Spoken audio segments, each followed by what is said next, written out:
Morning all. Good morning. അങ്ങനെ കേറിയിട്ടില്ലല്ലോ.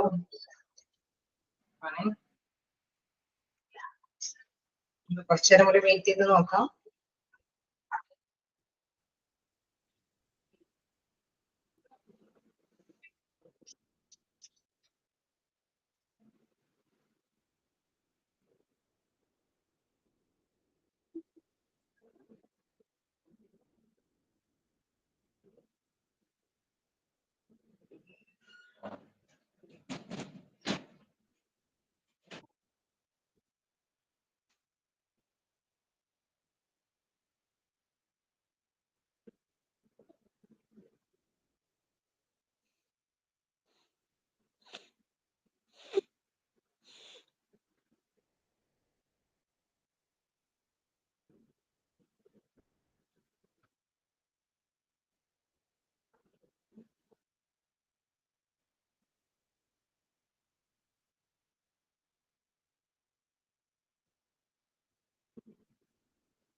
Okay, നമുക്ക് start ചെയ്യാം. വളരെ വെച്ച് അങ്ങനെ തുടങ്ങാം, അല്ലെങ്കിൽ പോർഷൻസ് തീരില്ല. ഓക്കെ, അപ്പോ എന്താണ് കഴിഞ്ഞ ദിവസം എടുത്തത് വായിച്ചു നോക്കിയിരുന്നോ? എന്തെങ്കിലും ഡൗട്ടുകളൊക്കെ ഉണ്ടോ? വായിച്ചു നോക്കിയിരുന്നോ?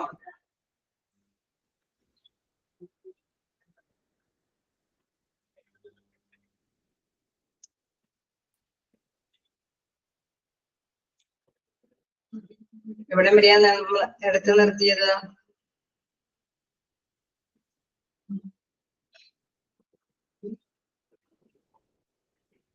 ആർക്കും ഓർമ്മയില്ല?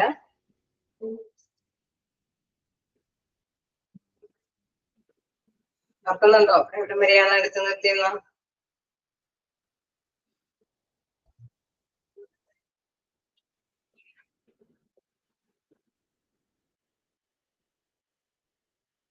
നിങ്ങൾ വായിച്ചു നോക്കാനായിട്ട് ശ്രമിക്കണോട്ടോ. Good morning. ഓക്കെ, അപ്പോ എവിടെയാണ് എടുത്തു നിർത്തിയതെന്ന് ഓർത്ത് നോക്കി.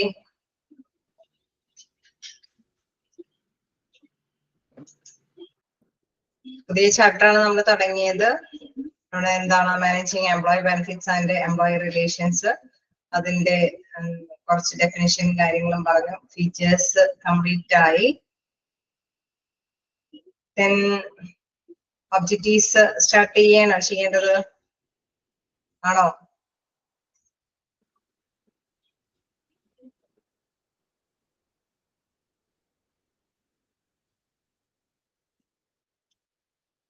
ഓക്കെ, ഒരാൾക്കെങ്കിലും ഓർമ്മയുണ്ടായി.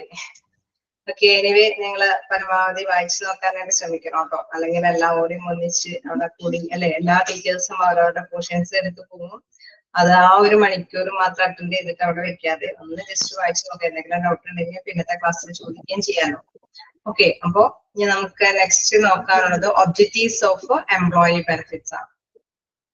ഓക്കെ, അപ്പൊ നമ്മള് കണ്ടു എംപ്ലോയി ബെനിഫിറ്റ്സ് എന്ന് പറയുമ്പോൾ നല്ലൊരു തീർച്ചയായിട്ടും നല്ലൊരു റിലേഷൻഷിപ്പിന്റെ ബേസില് എന്താണ് അവിടെ അവർക്ക് വേണ്ടിയിട്ട് എന്താണ് അവർക്ക് ഇത്തിരി കൂടി നല്ല സാറ്റിസ്ഫാക്ഷൻ കിട്ടാൻ, എംപ്ലോയീസിന് കുറച്ചും കൂടി നല്ല സാറ്റിസ്ഫാക്ഷൻ കിട്ടുവാൻ വേണ്ടിയിട്ടാണ് നമ്മൾ ഈ പറഞ്ഞ ഫ്രഞ്ച് ബെനിഫിറ്റ്സ് അല്ലെങ്കിൽ എംപ്ലോയി ബെനിഫിറ്റ്സ് അവർക്ക് അവൈലബിൾ ആക്കി കൊടുക്കുന്നത്. തീർച്ചയായിട്ടും നമുക്കറിയാം പലതരത്തിലുള്ള ബെനിഫിറ്റ്സുകൾ അവർക്ക് കിട്ടുമ്പോൾ ആ സ്ഥാപനത്തിൽ തന്നെ വർക്ക് ചെയ്യാനായിട്ടുള്ള ഒരു പ്രത്യേക ഒരു കമ്മിറ്റ്മെന്റ് അല്ലെ, ആ തൊഴിലുടമയോടൊപ്പം തന്നെ ജോലി ചെയ്യണമെന്നുള്ള ഒരു താല്പര്യം തൊഴിലാളികളിൽ ഉണ്ടാവും. അത് മാത്രമല്ല അവർ എഫോർട്ടോട് കൂടിയിട്ട് വർക്ക് ചെയ്യാനൊക്കെ ആയിട്ട് ശ്രമിക്കും. കാരണം കുറച്ച് കൂടുതൽ വർക്ക് ചെയ്യുന്ന അനുസരിച്ചിട്ട് എന്തെങ്കിലും കോമ്പൻസേഷൻ ഒക്കെ അവർക്ക് പ്രൊവൈഡ് ചെയ്യുമ്പോൾ മാക്സിമം എഫോർട്ടോട് കൂടിയിട്ട് വർക്ക് ചെയ്യാനൊക്കെ ആയിട്ട് അവർക്ക് താല്പര്യമുണ്ടാവും.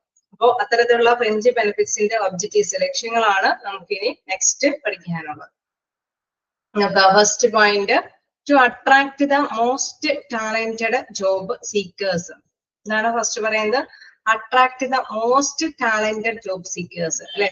അവിടെ കാൻഡിഡേറ്റ്സിൽ നിന്ന് ഏറ്റവും നല്ല വ്യക്തികളെ കണ്ടെത്താനായിട്ട്. തീർച്ചയായിട്ടും നമുക്കറിയാം ഒരുപാട് ഓഫറുകളൊക്കെ അല്ലെ ഫ്രിഞ്ച് ബെനിഫിറ്റ്സ് അല്ലെങ്കിൽ എംപ്ലോയീസ് ബെനിഫിറ്റ്സുകളൊക്കെ പാക്കേജുകൾ ലഭ്യമാക്കി കൊടുക്കുമ്പോൾ തീർച്ചയായിട്ടും എന്താണ് അവിടെ നിന്ന് എംപ്ലോയീസ് കാൻഡിഡേറ്റ്സ് എന്താണ് ഒരുപാട് ഓഫറുള്ള ഒരു സ്ഥാപനത്തിൽ എന്താണ് ഡ്യൂട്ടി ചെയ്യാനായിട്ട് താല്പര്യം പ്രകടിപ്പിക്കും അല്ലെ. an organization which offers fringe benefits to its employees enjoy an outstanding reputation in the job market and places itself in a prestigious position to attract the best talents. Okay, നല്ലൊരു നല്ല നല്ല കമ്പനികളാണ് അവർ offer ചെയ്യുന്ന കാര്യങ്ങൾ എന്നൊക്കെ പറഞ്ഞു കഴിഞ്ഞാൽ നല്ല അല്ലെ ഒരു എന്താണ് മാർക്കറ്റിൽ തന്നെ അല്ലെ കമ്പോളത്തിൽ തന്നെ നല്ല പേര് കേൾക്കുന്ന കമ്പനിയാണ് എന്നുള്ളത് രീതിയിലേക്ക് തന്നെ അത് മാറും. കാരണം ഒരുപാട് ഓഫറുകളൊക്കെ സാലറിക്ക് അപ്പുറം അതുവരെ പ്രദാനം ചെയ്യുന്നത് കൊണ്ട് തന്നെ കാൻഡിഡേറ്റ്സ് അതിൽ നിന്ന് കോൺസെൻട്രേറ്റ് ചെയ്ത് ആപ്ലിക്കേഷൻസ് ഒക്കെ കൊടുക്കാനായിട്ട് സാധ്യതയുണ്ട്. തീർച്ചയായിട്ടും ഒരുപാട് ആപ്ലിക്കേഷൻസ് ഇതും വരുമ്പോഴെന്താണ് ഏറ്റവും ടാലന്റഡ് ആയിട്ടുള്ള പേഴ്സണെ അവർക്ക് സെലക്ട് ചെയ്യാനായിട്ട് സാധിക്കും അല്ലെ. നമ്മൾ ആപ്ലിക്കേഷൻസ് റിക്രൂട്ട്മെന്റ് കാര്യങ്ങളിലൊക്കെ വരുമ്പോൾ ഒരുപാട് ആപ്ലിക്കേഷൻ കിട്ടുകയാണെങ്കിലല്ലേ നല്ല ബെസ്റ്റ് അല്ലെ പേഴ്സൺസിനെ സെലക്ട് ചെയ്യാനായിട്ട് സാധിക്കുള്ളൂ. ആണോ? ശരിയല്ലേ? ആണോ? ഒരുപാട് ആപ്ലിക്കേഷൻസ് വരുമ്പോഴല്ലേ നമുക്ക് സെലക്ട് ചെയ്യാനായിട്ട് സാധിക്കുള്ളൂ. ഓക്കെ, അപ്പൊ അതുകൊണ്ട് തന്നെയാ പറയുന്നത് അങ്ങനെ എല്ലാവർക്കും കുറച്ച് അട്രാക്റ്റബിൾ ആക്കാനായിട്ട് ഈ കുറച്ച് ബെനിഫിറ്റ്സുകൾ പാക്കേജുകളൊക്കെ ലഭ്യമാകുമ്പോൾ ഒരു മാർക്കറ്റിൽ തന്നെ നല്ല സ്റ്റാൻഡേർഡ് ഉള്ള അല്ലെങ്കിൽ നല്ല റെപ്യൂട്ടേഷൻ അല്ലെ നല്ല പ്രശസ്തിയുള്ള ഒരു കമ്പനിയാക്കി മാറ്റാനായിട്ട് സാധിക്കുന്നു. അതുകൊണ്ട് തന്നെ എല്ലാവരും അട്രാക്ട് ചെയ്ത് അതിൽ നിന്ന് ബെസ്റ്റ് പോസിബിൾ ആയ പേഴ്സൺസിനെ കണ്ടെത്താനായിട്ട് സഹായിക്കുന്നു. നെക്സ്റ്റ് നോക്കുകയാണെങ്കിൽ to boost motivation of employees. എന്താണ് to boost motivation of employees? നോക്കാം, organisations use fringe benefits as one of the techniques to boost morale of employees and to motivate them to work sincerely. Okay, നമുക്കറിയാം നമ്മളിപ്പോ ചെയ്യുന്ന ഡ്യൂട്ടിക്ക് അപ്പുറം അല്ലെ അവര് salary എന്ന് പറയുന്ന ഒരു എഗ്രിമെന്റിന് അപ്പുറം അവര് എംപ്ലോയർ കുറച്ചും കൂടി കൂടുതൽ കാര്യങ്ങൾ ബെനിഫിഷ്യൽ ആയിട്ടുള്ള പാക്കേജുകളൊക്കെ ലഭ്യമാക്കുന്നുണ്ടെങ്കിൽ എന്താണ് അവർക്ക് ചെയ്യുന്ന ആ ഒരു അല്ലെ പ്രവർത്തി ചെയ്യുന്നതോടൊപ്പം തന്നെ അവരോട് ഒരു കമ്മിറ്റ്മെന്റ് കൊണ്ടുണ്ട് അല്ലെ ഒരു പ്രതിബദ്ധത കൂടി ഉണ്ടാവും. കാരണം ഒരു ആത്മാർത്ഥമായിട്ട് ചെയ്യണമെന്നുള്ള ഒരു താല്പര്യം ഉണ്ടാവും. കാരണം നമ്മൾ ചെയ്യുന്നതനുസരിച്ചിട്ട് തന്നെ എന്തെങ്കിലുമൊക്കെ ഇൻക്രിമെന്റ് കൂട്ടി തരുന്നുണ്ട്, അല്ലെങ്കിൽ ട്രാവലിംഗ് അലവൻസ് പ്രൊവൈഡ് ചെയ്യുന്നുണ്ട്, അല്ലെങ്കിൽ കാൻറ്റീൻ സർവീസ് പ്രൊവൈഡ് ചെയ്യുന്നുണ്ട്. അങ്ങനെ ആ ഒരു എംപ്ലോയിക്ക് സാറ്റിസ്ഫൈഡ് ആയിട്ടുള്ള ഒരുപാട് കാര്യങ്ങൾ ചെയ്യുമ്പോൾ അവർക്കൊരു ആത്മാർത്ഥതയുണ്ടാവും അല്ലെ. Also A satisfied employee is loyal employee. Okay, നമുക്കറിയാം വിശ്വസ്തരായ എംപ്ലോയി ആയിട്ട് സംതൃപ്തരായ എംപ്ലോയി മാറുന്നു. Loyalty builds long time relationship between an employer and employee which helps to reduce attrition rates. Okay, ചില സ്ഥാപനങ്ങളിലൊക്കെ ചിലർ വർക്ക് ചെയ്യുമ്പോൾ നമുക്ക് അറിയാം അവര് സാലറി ഒക്കെ ചിലപ്പോൾ വേറെ സ്ഥാപനങ്ങളിലൊക്കെ ഒരുപാട് സാലറീസ് ഒക്കെ ഓഫർ ചെയ്യുന്നുണ്ടാവും. പക്ഷെ ഇവിടെ നിന്ന് വിട്ടുപോകാനായിട്ട് ചിലർക്ക് താല്പര്യം ഉണ്ടാവില്ല. കാരണം അവരും ആ ഒരു തൊഴിലുടമയും ആ കമ്പനിയൊക്കെ ആയിട്ട് അത്രയും അറ്റാച്ച്ഡ് ആയിരിക്കും. കാരണം അവർക്ക് സന്തോഷപ്പെടുന്ന പല പാക്കേജുകളൊക്കെ അവർക്ക് കൊടുക്കുന്നുണ്ടാവും. എൻജോയ്മെന്റ് പ്രോഗ്രാംസുകളോ അല്ലെങ്കിൽ ട്രിപ്പുകളൊക്കെ സംഘടിപ്പിക്കുന്നുണ്ടാവും. അപ്പൊ അവരൊരു സാറ്റിസ്ഫാക്ഷൻ മൂഡിലായിരിക്കും അല്ലെ, സംതൃപ്തമായിട്ടുള്ള മൂഡിലായിരിക്കും അവിടെ വർക്ക് ചെയ്യുന്നത്. അപ്പൊ എന്താണ് സാലറി കൂട്ടിയില്ലെങ്കിലും മറ്റു ഫ്രിഞ്ച് ബെനിഫിറ്റ്സുകൾ ലഭ്യമാകുന്നത് കൊണ്ട് തന്നെ ഇവിടെ നിന്ന് ഈ കമ്പനിയിൽ നിന്ന് വിട്ടുപോകാനായിട്ട് അവര് താല്പര്യം പ്രകടിപ്പിക്കില്ല അല്ലെ.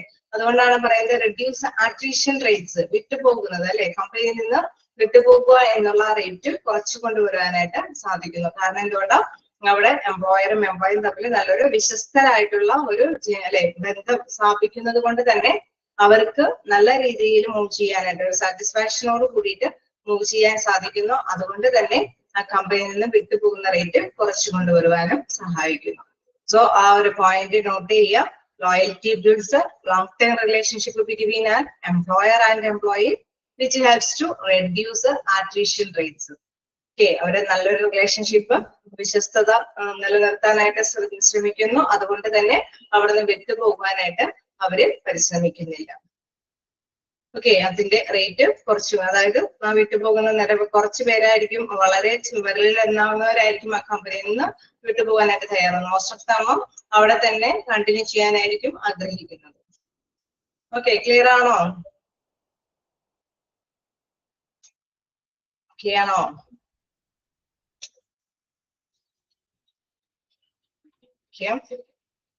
നെക്സ്റ്റ് പോയിന്റ് നോക്കാം. To provide taxation benefit. എന്താണ് ടാക്സേഷൻ ബെനിഫിറ്റ് എന്ന് പറയുന്നത്? നമുക്കറിയാം, ചിലപ്പോഴൊക്കെ വരുമാനം കൂടുതലാവുമ്പോൾ തീർച്ചയായിട്ടും അതിന്റെ ഒരു പേയ്മെന്റ് അല്ലെ, ടാക്സിന് ഗവൺമെന്റിന് അതിൻ്റെതായിട്ടുള്ള ടാക്സ് ഈടാക്കുന്നതുണ്ടാവും. പക്ഷെ ഇത്തരത്തിലുള്ള ഫ്രിഞ്ച് ബെനിഫിറ്റ്സ് ടാക്സിന്റെ അണ്ടറിൽ വരാത്തത് കൊണ്ട് തന്നെ എംപ്ലോയിയെ സംബന്ധിച്ച് അത് ഗുണകരമായിട്ടുള്ള കാര്യമാണ് അല്ലെ. Usually fringe benefits are non taxable earnings in the hands of employees. എംപ്ലോയിയുടെ കണക്കിൽ അത് നോൺ ടാക്സബിൾ ആയിട്ടുള്ള ഏർണിങ്സ് ആണ്. This is a benefit additional to all other basic benefits. അതുകൊണ്ട് തന്നെ മറ്റു ബെനിഫിറ്റ്സിനേക്കാളും അല്ലെ അതുപോലെ തന്നെ ഗുണകരമായിട്ടുള്ള ഒരു കാര്യമാണ് എന്തെന്ന് പറയുന്നത്, ഫ്രിഞ്ച് ബെനിഫിറ്റ്സ് എന്ന് പറയുന്നത്. കാരണം ആ പേയ്മെന്റില് അവിടെ നിന്ന് കിട്ടുന്ന എന്തെങ്കിലും മോണിറ്ററി ബെനിഫിറ്റ്സിനൊന്നും തന്നെ അവർ ടാക്സ് പേ ചെയ്യേണ്ട ആവശ്യകത വരുന്നില്ല. To provide taxation benefit. Next നോക്കുകയാണെങ്കിൽ to improve management labour relations. നമ്മൾ നേരത്തെ പറഞ്ഞ നല്ലൊരു റിലേഷൻ കാത്തു സൂക്ഷിക്കാൻ ഇതുകൊണ്ട് സാധിക്കുന്നു അല്ലെ. Fringe benefits act as a compensatory mechanism to reduce dissatisfaction among workers regarding basic wages and incentive, thus resulting in improved relationships between management and employees. Okay, നമുക്കറിയാം അവിടെ തൊഴിലുടമയും തൊഴിലാളികളും തമ്മിൽ നല്ലൊരു ബെറ്റർ റിലേഷൻഷിപ്പ് മെയിൻറ്റെയിൻ ചെയ്യാനായിട്ട് സാധിക്കുന്നു. അത് വർദ്ധിപ്പിച്ചു കൊണ്ടുവരാൻ സാധിക്കുന്നു. കാരണം എന്തുകൊണ്ടാ, നമുക്കറിയാം ബേസിക് വേജസിന് അപ്പുറം ലഭ്യമാകുന്ന കുറെ ബെനിഫിറ്റ്സുകളാണ് അല്ലെ. അപ്പൊ അതുകൊണ്ട് തന്നെ അവിടെ ഡിസാറ്റിസ്ഫാക്ഷനെ അല്ലെ, സംതൃപ്തി ഇല്ലാത്ത ആ ഘടകത്തിന് കുറച്ച് കൊണ്ടുവരാൻ സാധിക്കുന്നു. ഒപ്പം തന്നെ നല്ലൊരു ബെറ്റർ റിലേഷൻഷിപ്പ് കൊണ്ടുവരാനായിട്ട് സാധിക്കുന്നു. അതുകൊണ്ട് തന്നെ നല്ല അല്ലെ പരമാവധി അവിടെ അവര് ലോയൽറ്റിയോട് കൂടിയിട്ട് അല്ലെ, നല്ല വിശ്വസ്തയോട് കൂടിയിട്ട് അവർക്ക് മുന്നേറാനായിട്ട് സാധിക്കുന്നു. അതുകൊണ്ട് തന്നെ ഇവിടെ പറയുന്നു to improve management labour relationship. കാരണം ഇവർക്ക് എന്താണ് ആവശ്യം അല്ലെ, അവിടെയുള്ള എംപ്ലോയീസിന് എന്തൊക്കെ തരത്തിലുള്ള ആവശ്യങ്ങളാണ് ഉള്ളതെന്നൊക്കെ നോട്ടിഫൈ ചെയ്തതിനു ശേഷമായിരിക്കും അവർക്ക് ഇത്തരത്തിലുള്ള ഫ്രിഞ്ച് ബെനിഫിറ്റ്സുകൾ തീരുമാനിക്കുന്നത്. അപ്പൊ തീർച്ചയായിട്ടും അവിടെ എന്താണ് നല്ലൊരു ബന്ധം അല്ലെ. അവര് തന്നെ പറയും, ഞങ്ങൾക്ക് ഇത്ര അകലിൽ നിന്ന് വരുന്നതാണ് അല്ലെ, ഞങ്ങൾക്ക് ഒരു ട്രാവലിംഗ് അലവൻസ് അല്ലെങ്കിൽ എന്താണ് അതിനുള്ള ഫെസിലിറ്റി അറേഞ്ച് ചെയ്ത് തരണം, അല്ലെങ്കിൽ ഫുഡ് കഴിക്കാൻ എന്തെങ്കിലും ക്യാൻറ്റീൻ സൗകര്യം വേണം, അതല്ലെങ്കിൽ ഇൻ കേസ് നന്നായിട്ട് വർക്ക് അല്ലെ കൂടുതലായിട്ട് വർക്ക് ചെയ്യുന്നുണ്ടെങ്കിൽ അതിനനുസരിച്ചുള്ള കൂടുതലായിട്ടുള്ള ബെനിഫിഷ്യൽ അല്ലെ ഇൻസെന്റീവ്സും കാര്യങ്ങളൊക്കെ നമുക്ക് തരണം എന്നൊക്കെ ആവശ്യപ്പെടുമ്പോൾ തീർച്ചയായിട്ടും എന്താണ് എംപ്ലോയർ പ്രൊവൈഡ് ചെയ്യുന്നുണ്ടെങ്കിൽ എന്താണ് അവർ തമ്മിൽ നല്ലൊരു റിലേഷൻഷിപ്പ് അവിടെ മെയിൻറ്റെയിൻ ചെയ്യാനായിട്ട് സാധിക്കുന്നു അല്ലെ. അപ്പൊ തീർച്ചയായിട്ടും മറ്റൊരു ഒബ്ജക്റ്റീവ്സ് എന്ന് പറയുന്നത് to improve management labour relations. Okay ആണോ?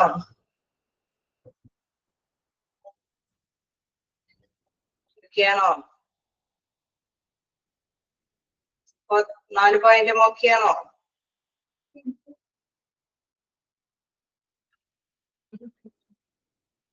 ഓക്കെ, എന്തെങ്കിലും ഡൗട്ട് ഉണ്ടെങ്കിൽ ചോദിക്കണം കേട്ടോ. Then 5th point, to promote a companionship among employees.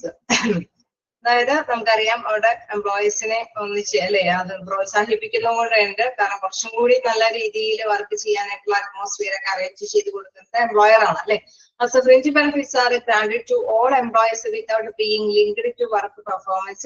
They promote a companionship among employees. അല്ലെ, അവിടെ പെർഫോമൻസിന് അല്ലെ കുറച്ചും കൂടി എന്താ പറയുക, അവിടെ കുറച്ച് കൂടുതലായിട്ടുള്ള ബെനിഫിഷ്യൽ ആയിട്ടുള്ള കാര്യങ്ങൾ അവർക്ക് കൊടുക്കുന്നത് പെർഫോമൻസ് ഇവാലുവേറ്റ് ചെയ്തിട്ടൊന്നുമല്ല, പക്ഷെ അവർക്ക് സാറ്റിസ്ഫാക്ഷൻ കിട്ടുന്നതിന് വേണ്ടിയിട്ടാണ് ഇവർ ഇങ്ങനെ അറേഞ്ച് ചെയ്യുന്നത് അല്ലെ.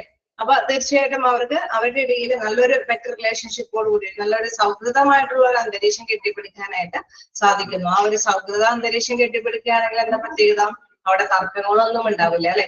നല്ല സൗഹൃദമായിട്ടുള്ള ജീവനക്കാരും തൊഴിലുടമയൊക്കെ ആണെങ്കിൽ അവിടെ തർക്കങ്ങളൊന്നും ഇല്ലാതെ തന്നെ സ്മൂത്ത് ആയിട്ട് പ്രൊഡക്ഷൻ ആണെങ്കിലും സർവീസ് ആണെങ്കിലും കൈകാര്യം ചെയ്ത് പോകാനായിട്ട് എളുപ്പമായിരിക്കും അല്ലെ. അപ്പൊ അതും ഒരു ലക്ഷ്യം തന്നെയാണ്, to promote companionship among employees. Then next, to act as an assurance of a concern. Okay, act as assurance of a concern എന്നുള്ളത് എന്താന്ന് നോക്കാം. Fringe benefits assure employees that the management is bothered about their needs and difficulties. Okay, നമ്മൾ മനസ്സിലാക്കേണ്ട ഒരു കാര്യം, ഇപ്പോൾ ജോലി ചെയ്യുന്നു ചില സ്ഥാപനങ്ങളിലൊക്കെ അവർക്ക് ഡ്യൂട്ടി ചെയ്താൽ മാത്രം മതി അല്ലെ, മറ്റൊന്നിനെ കുറിച്ചിട്ടും അവർക്ക് ബോധേടാവേണ്ട കാര്യമില്ല. പക്ഷെ ഇവിടെ എന്താണ് ഫ്രിഞ്ച് ബെനിഫിറ്റ്സ് ഒക്കെ ലഭ്യമാകുന്നവർ എന്ത് തരത്തിലുള്ള ഫ്രിഞ്ച് ബെനിഫിറ്റ്സ് ആണ് കൊടുക്കേണ്ടതെന്ന് മനസ്സിലാക്കുന്നതിന് വേണ്ടി തന്നെ അവര് അല്ലെ സർവേയും കാര്യങ്ങളൊക്കെ നടത്തിയിരിക്കും. അപ്പൊ തീർച്ചയായിട്ടും അവരുടെ ബുദ്ധിമുട്ടുകളെ മനസ്സിലാക്കുന്നുണ്ട് എന്നുള്ളൊരു ബോധ്യം അല്ലെ.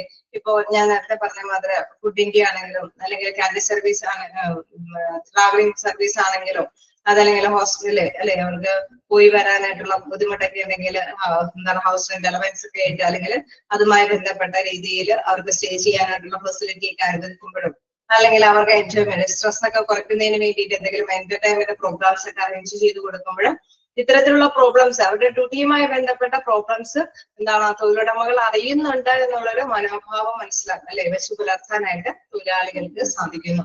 അതാണ് പറയുന്നത് fringe benefits assure employees that the management is bothered about their needs and difficulties. അതായത് എംപ്ലോയിയുടെ ആവശ്യങ്ങളും ബുദ്ധിമുട്ടുകളും എന്താണെന്ന് കണ്ടറിയുന്നുണ്ട് എന്നുള്ളൊരു ബോധ്യം അത് തൊഴിലാളികളുടെ ഇടയില് അല്ലെ ഉണ്ടാവാനായിട്ട് സാധിക്കുന്നു. ഇങ്ങനെയുള്ള ഫ്രിഞ്ച് ബെനിഫിറ്റ്സ് കൊടുക്കുമ്പോഴാണ് ആ ഒരു ബോധ്യത്തിലേക്ക് അവര് കടന്നു വരിക. തീർച്ചയായിട്ടും നമുക്കറിയാം അങ്ങനെ ഒരു ബോധ്യമൊക്കെ വരുമ്പോഴെന്താണ് അവർക്ക് ആത്മാർത്ഥമായിട്ട് ആ ഒരു ഫേമിനോട് ഡ്യൂട്ടി ചെയ്യാനായിട്ട് അല്ലെ, എഫിഷ്യന്റ് ആയിട്ട് വർക്ക് ചെയ്യാനായിട്ടുള്ള ഒരു പ്രവണത അവര് പ്രകടിപ്പിക്കും. ഓക്കെ, അതുകൊണ്ടാണ് പറയുന്നത് to act as assurance of a concern. Clear ആയ എന്താന്നുള്ളത്?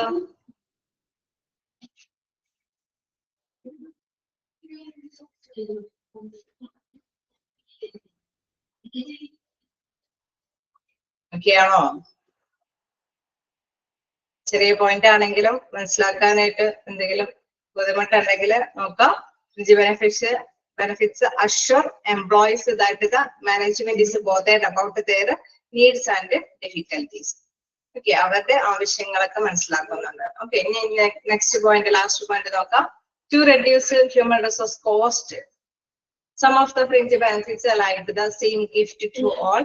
Transportation and the canteen facility are distributed collectively to all the employees. The volume of the material or service involved in these benefits would significantly reduce the cost because of acquiring these products or service in bulk. Okay, നമുക്കറിയാം എന്ത് സംഭവമാണെങ്കിലും ഒരുപാട് ഒന്നിച്ച് മേടിക്കുമ്പോൾ എന്തായിരിക്കും cost കുറയായിരിക്കും കൂടുതലായിരിക്കും? Cost കുറയോ കൂടുവോ?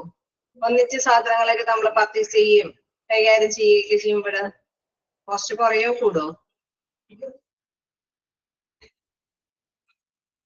ഒന്നിച്ച് മേടിക്കുമ്പോ നമ്മള് cost അല്ലെ ഓരോന്ന് സെപ്പറേറ്റ് മേടിക്കുമ്പോഴുണ്ടാകുന്ന കുറയും. കാരണം ഓരോന്ന് മേടിക്കുമ്പോഴുണ്ടാകുന്ന ആ ഒരു ബുദ്ധിമുട്ടായിരിക്കില്ല, ഒന്നിച്ച് മേടിക്കുമ്പോൾ അതിൻ്റെതായിട്ടുള്ള ഒരു കുറവുണ്ടാവും അല്ലെ. അത് മാത്രമല്ല അവർ ഒന്നിച്ച് കൈകാര്യം ചെയ്തു. ഇപ്പൊ ക്യാൻറ്റീൻ ആണെങ്കിലും ഒരു വ്യക്തിക്ക് വേണ്ടിയിട്ട് ഒരു എന്താണ് ഒരു ബസ്സോ അല്ലെങ്കിൽ ഒരു ട്രാവലിംഗ് പാക്കേജ് കൈകാര്യം ചെയ്യാൻ സാധിക്കില്ല അല്ലെ. ഒരു കൂട്ടം വ്യക്തികൾക്ക് വേണ്ടിയിട്ടാവുമ്പോൾ എന്താണ് അവർക്ക് ആ ഒരു വാനിൽ കൂടെ തന്നെ എല്ലാവരും പിക്ക് ചെയ്യാനായിട്ട് സൗകര്യമുണ്ട്. ക്യാബിൻ സർവീസ് പ്രൊവൈഡ് ചെയ്യുമ്പോൾ എന്താണ് അവിടെയുള്ള എല്ലാ തൊഴിലാളികൾക്കും വേണ്ടി കൂടെ എൻജോയ് ചെയ്യാനായിട്ട് സാധിക്കുന്നു അല്ലെ. അപ്പൊ അതുകൊണ്ട് തന്നെ പറയുകയാണ് ഒരുപാട് വ്യക്തികൾക്ക് കോൺസെൻട്രേറ്റ് ചെയ്ത് നമ്മൾ ഈ പാക്കേജുകൾ ലഭ്യമാകുമ്പോൾ എന്താ പ്രത്യേകത? അവിടെ കോസ്റ്റ് കുറയാനായിട്ട് സാധിക്കുന്നു എന്നുള്ളതാണ്. To reduce human resource cost, അതിന്റെ എക്സാമ്പിൾ പറയുന്നുണ്ട്. എന്താണ് ഈ പറഞ്ഞ മാതിരി ട്രാൻസ്പോർട്ടേഷനുമായിട്ട് ക്യാൻറ്റീൻ ഫെസിലിറ്റീസും. അപ്പോൾ ക്യാൻറ്റീൻ ഫെസിലിറ്റീസ് എന്ന് പറയുമ്പോൾ നമുക്കറിയാം ഒരു കൂട്ടം അവിടെയുള്ള വർക്കേഴ്സ് മൊത്തത്തിലാണ്, അതേമാതിരി തന്നെ ട്രാവലിംഗ് സർവീസുകളും കാര്യങ്ങളൊക്കെ ആണെങ്കിലും അങ്ങനെ മൊത്തത്തിലാണ് അറേഞ്ച് ചെയ്യുന്നത്. അതുകൊണ്ട് തന്നെ കോസ്റ്റ് റിഡ്യൂസ് ചെയ്യാനായിട്ട് ഇതുകൊണ്ട് സാധിക്കുന്നു എന്നുള്ളതാണ്. ഓക്കെയാണോ? 7 പോയിന്റും ജസ്റ്റ് വായിച്ചു നോക്കുക. എന്തെങ്കിലും ഡൗട്ട് ഉണ്ടെങ്കിൽ ചോദിക്കുക. നിങ്ങൾ ഇതൊക്കെ ക്വസ്റ്റ്യൻസ് പൊതുവെ ഉള്ളിൽ നിന്നൊന്നും അങ്ങനെ ചോദിച്ച് കാണാറില്ല. അപ്പൊ ജസ്റ്റ് ഒന്ന് വേണ്ടതല്ലേ which of the following is the objectives of employees benefits എന്നൊക്കെ ചോദിച്ചാൽ ജസ്റ്റ് ഹെഡിങ്ങുകൾ മനസ്സിലാക്കി വെക്കുക.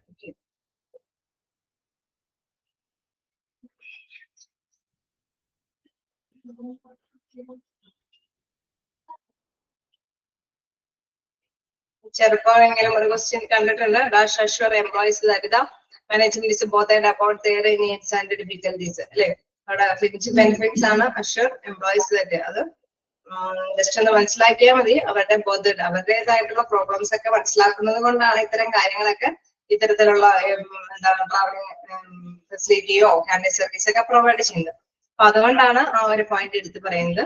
benefits assure employees that the management is bothered about their needs and difficulties. Okay.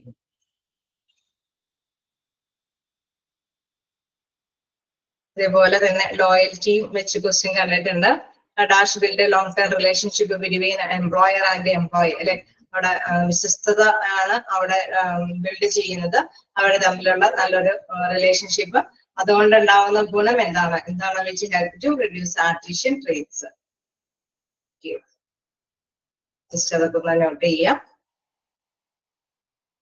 Okay, വായിച്ചു നോക്കുക. എന്തെങ്കിലും ഡൗട്ട് ഉണ്ടെങ്കിൽ ചോദിക്കാം.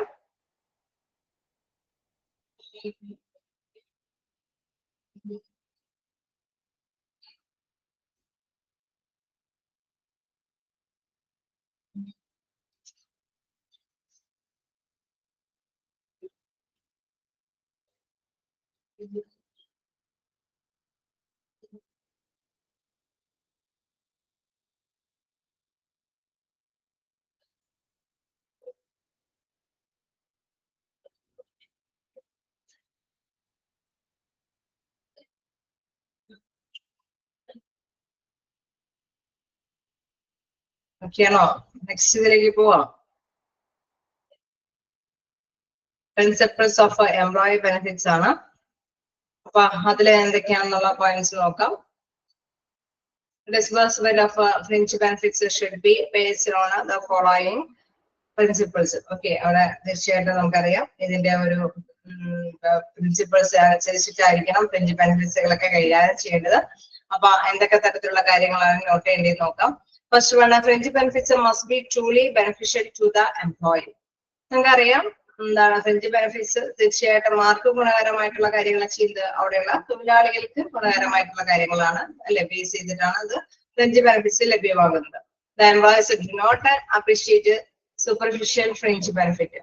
ഓക്കെ, അവിടെ ഒരു ഉപരിവിപ്ലവം അല്ലെ, അതായത് ആനുകൂല്യങ്ങളൊക്കെ തൊഴിലുടമയുടെ ഒരു രീതിയാണ് അല്ലെ, അവര് ആനുകൂല്യങ്ങൾ നൽകുക എന്നുള്ള ഒരു മനോഭാവം ഒന്നും ഉണ്ടാവരുത്. അങ്ങനെ ഒരു ഉപരിവിപ്ലവത്തിലേക്കൊന്നും പോകരുതെന്നാണ് ഉദ്ദേശിക്കുന്നത്. അതായത് അവിടെയുള്ള തൊഴിലാളികൾക്ക് വേണ്ടിയിട്ട് അവർക്ക് വേണ്ടിയിട്ടുള്ള ബെനിഫിഷ്യൽ ആണ് ഫ്രിഞ്ച് ബെനിഫിറ്റ്സ് എന്ന് പറയുന്നത്. അവർക്ക് ഗുണത്തിന് വേണ്ടിയിട്ട് എന്താണ് തൊഴിലുടമ ലഭ്യമാക്കുന്നതാണ്. അവിടെ പ്രത്യേകിച്ച് ഒരു അപ്രീസിയേഷൻ ഒന്നും പ്രതീക്ഷിക്കരുത് അല്ലെ. നമ്മളിങ്ങനെ കൊടുക്കുന്നുണ്ട് എന്ന് പറഞ്ഞുകൊണ്ടൊരു അപ്രീസിയേഷൻ ഒന്നും പ്രതീക്ഷിക്കരുത്. Fringe benefits must be provided out of a sincere concern for the welfare of employees. നമ്മൾ നേരത്തെ പറഞ്ഞ മാതിരി തന്നെ ഒരു ആത്മാർത്ഥത കൊണ്ടാണ് എന്താണ് എംപ്ലോയിക്ക് വേണ്ടിയിട്ട് ഈ ബെനിഫിറ്റ്സുകളൊക്കെ ലഭ്യമാകുന്നത്. The management should not experience any pressure. ഇനി ആരെങ്കിലും സമ്മർദ്ദം കൊണ്ടൊന്നും ലഭ്യമാകുന്നതാവരുത് അല്ലെ. ഒരു കൂട്ടർക്ക് മാത്രം അനുകൂലമായിട്ടുള്ള തീരുമാനങ്ങളൊന്നും എടുക്കരുത്. അപ്പൊ എല്ലാവർക്കും കൂടി ഗുണകരമായിട്ടുള്ള ഒരു ആത്മാർത്ഥമായിട്ടുള്ള ഒരു തീരുമാനമാണ് എടുക്കേണ്ടത്. No should they adopt a sense of superiority because of their position as a donors. Okay, അതായത് തൊഴിലുടമ തൊഴിലാളികൾക്ക് ലഭ്യമാകുന്ന കുറച്ച് ആനുകൂല്യങ്ങളാണെന്നുള്ള ഒരു മനോഭാവം വെച്ചുകൊണ്ട് നിങ്ങൾ ഇതൊക്കെ നേരിക്കും, അത് ഞങ്ങൾ തരണം കൊണ്ടല്ലേ എന്നുള്ള രീതിയാണെങ്കിൽ എന്താണ് ഫ്രിഞ്ച് ബെനിഫിറ്റ്സ് കൊടുക്കുന്നത് കൊണ്ട് ഉദ്ദേശിച്ച നേട്ടമൊന്നും നേടാൻ പറ്റില്ല അല്ലെ. ആ ഒരു അഹംഭാവത്തോട് കൂടിയിട്ടാണെങ്കിൽ എംപ്ലോയീസ് സാറ്റിസ്ഫൈഡ് ആവില്ല. പക്ഷെ എംപ്ലോയിയുടെ ആവശ്യങ്ങൾ കണ്ടറിഞ്ഞിട്ടാണ് ഇവരെ ലഭ്യമാകുന്നത് എന്നുള്ള ഒരു മനോഭാവമാണെങ്കിൽ തീർച്ചയായിട്ടും ഒരു ആത്മാർത്ഥത തൊഴിലാളികളുടെ ഇടയിലും ഉണ്ടാവും അല്ലെ. അപ്പൊ അങ്ങനെ വരുമ്പോഴാണ് എന്താണ് വിചാരിച്ച ലക്ഷ്യം നേടിയെടുക്കാനായിട്ട് സാധിക്കുകയുള്ളൂ. ഈ ഫ്രിഞ്ച് ബെനിഫിറ്റ്സ് കൊണ്ട് കൊടുക്കുന്നത് കൊണ്ടുണ്ടാവുന്ന നേട്ടങ്ങൾ നേടിയെടുക്കാനായിട്ട് സാധിക്കുകയുള്ളൂ. അല്ലാതെ നമ്മളുടെ കുറച്ച് കഴിവ് കൊണ്ടാണ് ഇത് അവർക്ക് ലഭ്യമാകുന്നത് എന്നുള്ള മനോഭാവം വെച്ച് പുലർത്തിയിട്ട് ഫ്രിഞ്ച് ബെനിഫിറ്റ്സ് കൊടുക്കാൻ തയ്യാറാവരുത്. The benefits should be proportionate to the cost. Okay, നമുക്കറിയാം ഒരുപാട് ഓഫേഴ്സ് ലഭ്യമാകുന്നുണ്ട് അല്ലെ. അവിടെയുള്ള എംപ്ലോയീസിനെ ആ ഓഫർ ഈ ഓഫർ ഒക്കെ കൊടുത്ത് അവസാനം എന്താണ് എല്ലാം കൊടുക്കാൻ നേരത്ത് എന്താണ് രാവിലെ പൈസ ഇല്ലാത്തൊരു രീതി ആകരുത്. ഓഫറുകൾ ഉണ്ടെങ്കിൽ അത് കൊടുക്കാനായിട്ടുള്ള ഒരു ഫണ്ടും കൂടി കണക്കാക്കിയിട്ട് തന്നെ അത് കൈകാര്യം ചെയ്യാൻ പാടുള്ളൂ അല്ലെ. എല്ലാവർക്കും തുല്യമായിട്ട് ലഭ്യമാക്കുകയും വേണം. അതർവൈസ് അതുകൊണ്ട് നമുക്ക് പ്രത്യേകിച്ച് ഗുണമൊന്നും ഉണ്ടാവില്ല.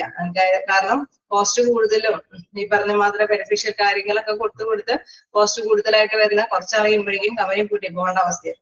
അപ്പൊ തീർച്ചയായിട്ടും ഇതാണ് the benefits should be proportionate to the cost. ആ ബെനിഫിറ്റ്സ് ഒക്കെ പ്രൊപ്പോർഷനേറ്റ് അല്ലെ കോസ്റ്റിന് അനുപാതികമായിട്ടുള്ള രീതിയായിരിക്കണം. Then administration of a fringe benefit must be well planned and should be considered by everyone. Okay, നേരത്തെ കൂടി നല്ലൊരു വെൽ പ്ലാൻഡ് ആയിട്ടായിരിക്കണം ഈ ഫ്രഞ്ച് ബെനിഫിറ്റ്സുകളൊക്കെ ലഭ്യമാക്കാനായിട്ട്. എന്താണ്, എല്ലാ തൊഴിലാളികൾക്കും അത് ലഭ്യമാകണം.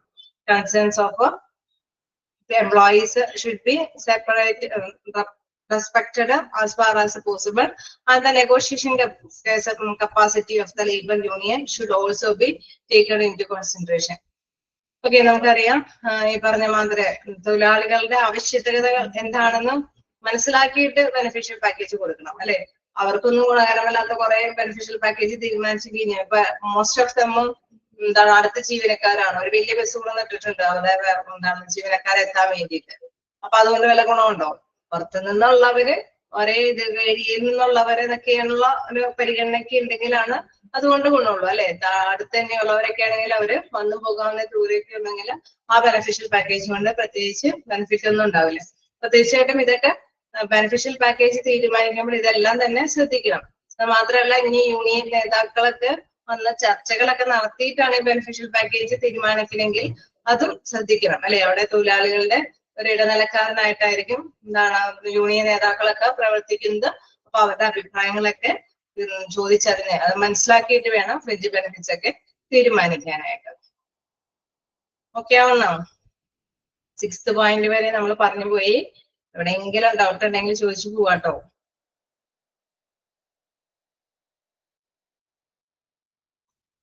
സോറി, 5th പോയിന്റ് വരെ.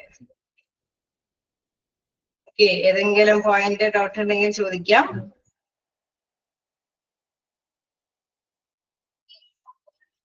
വായിച്ചു നോക്കാം കേട്ടോ. അപ്പൊ ഇടയ്ക്കിടയ്ക്ക് വായിക്കുമ്പോൾ എന്തെങ്കിലും ഡൗട്ട് ഉണ്ടെങ്കിൽ ചോദിച്ചു പോവാം.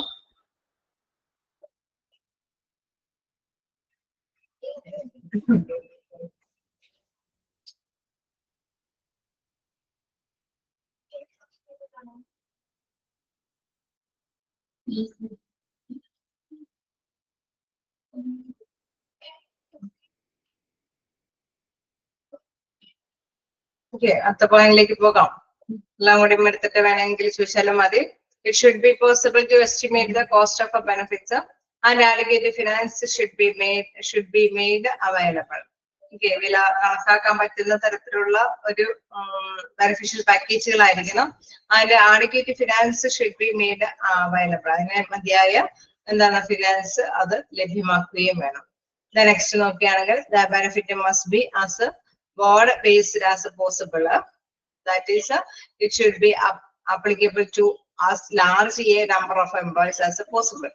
അതായത് ഇവിടെ വിശാലമായ രീതിയിലായിരിക്കണം ഈ ഫ്രഞ്ച് ബെനിഫിറ്റ്സുകളൊക്കെ കൊടുക്കാനായിട്ട് ശ്രദ്ധ കേന്ദ്രീകരിക്കുന്നത്. കാരണം അവിടെയുള്ള മോസ്റ്റ് ഓഫ് ദ, അല്ലെ, ഒരു കമ്പനി ആണെങ്കിൽ ഒരു ഓർഗനൈസേഷൻ ആണെങ്കിൽ അവിടെയുള്ള ഭൂരിഭാഗം ജീവനക്കാർക്കും അതിന്റെ ബെനിഫിറ്റ്, അതിന്റെ നേട്ടം നേടിയെടുക്കാനായിട്ട് പറ്റിയിരിക്കണം, അല്ലെ? ഒരു ബെനിഫിഷ്യൽ പാക്കേജ് തീരുമാനിക്കുമ്പോൾ മോസ്റ്റ് ഓഫ് ദമിനും അതിന്റെ നേട്ടങ്ങൾ ലഭ്യമാകുന്ന തരത്തിലുള്ള ബെനിഫിഷ്യൽ പാക്കേജുകളാണ് തീരുമാനിക്കേണ്ടത്. Then last, employees should be well informed about using the benefits to maximum advantage. For example, it is a monetary forms. Employees should be educated on how to invest wisely or how to use it sensibly and do not misuse the money received. Okay, നമുക്കറിയാം benefit ആയിട്ടുള്ള പാക്കേജുകൾ തൊഴിലാളികൾക്കായിട്ട് ലഭ്യമാകുമ്പോൾ അത് നന്നായിട്ട് വിനിയോഗിക്കാൻ പറ്റണം, അല്ലെ? ആ ഒരു ഫണ്ട് അല്ലെങ്കിൽ ആ ഒരു കാര്യം നന്നായിട്ട് യൂട്ടിലൈസ് ചെയ്യാനായിട്ട് ശ്രമിക്കണം. എന്നാൽ മാത്രമാണ് അവർ കൊടുക്കുന്നതിനെ കൊണ്ടുള്ള ഗുണം അവർക്ക് എൻജോയ് ചെയ്യാൻ സാധിക്കുകയുള്ളൂ, അല്ലെ? ഇപ്പൊ ഇൻ കേസ് മോണിറ്ററി ആയിട്ടുള്ള ഒരു ബെനിഫിഷ്യൽ പാക്കേജ് ആണ് തീരുമാനിക്കുന്നതെങ്കിൽ തീർച്ചയായിട്ടും എവിടെ ഡെപ്പോസിറ്റ് ചെയ്താലാണ് അതിനനുസരിച്ചുള്ള ഗുണകരമായിട്ടുള്ള ഫണ്ട് നമുക്ക് നേടിയെടുക്കാൻ സാധിക്കുകയുള്ളൂ, അല്ലെ? അങ്ങനെയൊക്കെ അല്ലെ? അത്തരത്തിലുള്ള കാര്യങ്ങൾ കൂടി ഡിസ്കസ് ചെയ്തിട്ടാണ് എംപ്ലോയീസിന് ഇത്തരത്തിലുള്ള ഫ്രഞ്ച് ബെനിഫിറ്റ്സുകൾ ലഭ്യമാക്കാൻ എന്നുള്ളത്. ഓക്കെയാണോ? Principles of employee benefits just വായിച്ചു നോക്കാം. എവിടെയെങ്കിലും വിട്ടുപോയിട്ടുണ്ടെങ്കിൽ ചോദിക്കാം.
ഓക്കെ, എല്ലാവരും വായിച്ചു നോക്കിയോ?